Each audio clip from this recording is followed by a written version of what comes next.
এখানে আমরা কিছু ছবি দেখতে পাচ্ছি। এই ছবিগুলো আমরা প্রায়ই নানা জায়গায় দেখতে পাই। প্রথম ছবিটিতে বলা হচ্ছে সামনে স্কুল, তাই যানবাহনের গতি কমিয়ে দিতে বলা হয়েছে। দ্বিতীয় ছবিটিতে বলা হচ্ছে হর্ন বাজানো নিষেধ। তৃতীয় ছবিটিতে একজন পুরুষ এবং একজন মহিলা দেখা যাচ্ছে।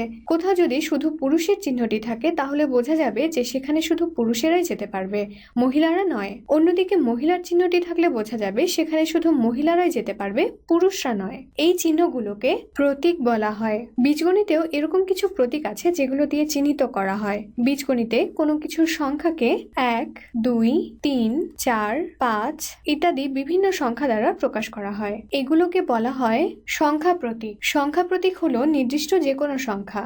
অন্যদিকে কোনো অজানা সংখ্যাকেও কিন্তু প্রতীকের সাহায্যে প্রকাশ করা যায়। যেমন আমি যদি বলি আমার কাছে কয়েকটি বই আছে, আমার বন্ধু আমাকে আরো 2টি বই দিল, তাহলে আমার মোট কয়টি বই আছে? এর জন্য আমাকে জানতে হবে আমার কাছে আগে কয়টি বই ছিল। আমি বলেছিলাম আমার কাছে কয়েকটি বই আছে, অর্থাৎ বইয়ের সংখ্যা অজানা। এই অজানা সংখ্যার একটি মান আছে।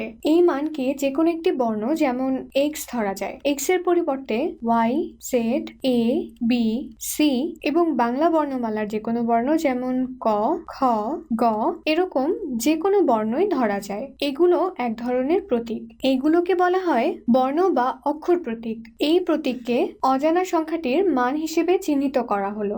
এখন দেখো অক্ষর প্রতীকের মান ঠিক কত হবে তা কিন্তু কোথাও বলা নেই, অর্থাৎ এটি নির্দিষ্ট নয়, তাই এটিকে বলা হয় চলক। ইংরেজিতে একে বলা হয় ভ্যারিয়েবলস, অর্থাৎ ভ্যারিয়েবলস মানে যার মান বা ভ্যালু ভ্যারি বা পরিবর্তন করা যায়। চলক শব্দটির অর্থ এক্ষেত্রে এমন যেটার মান যে কোনো কিছুই হতে পারে, তাই চলকের মান নির্দিষ্ট নয়। তাহলে অক্ষর প্রতীক যদি x হয় তাহলে এর মান 1, 2, 4 বা 10 এরকম যে কোনো সংখ্যাই হতে পারে, অর্থাৎ এর মান পরিবর্তন হতে পারে, তাই একে চলক বলা হয়। তাহলে আমরা এই আলোচনা থেকে কিছু বিষয় দেখলাম, যা হলো সংখ্যা প্রতীক নির্দিষ্ট, এটা হলো নির্দিষ্ট যে কোনো সংখ্যা।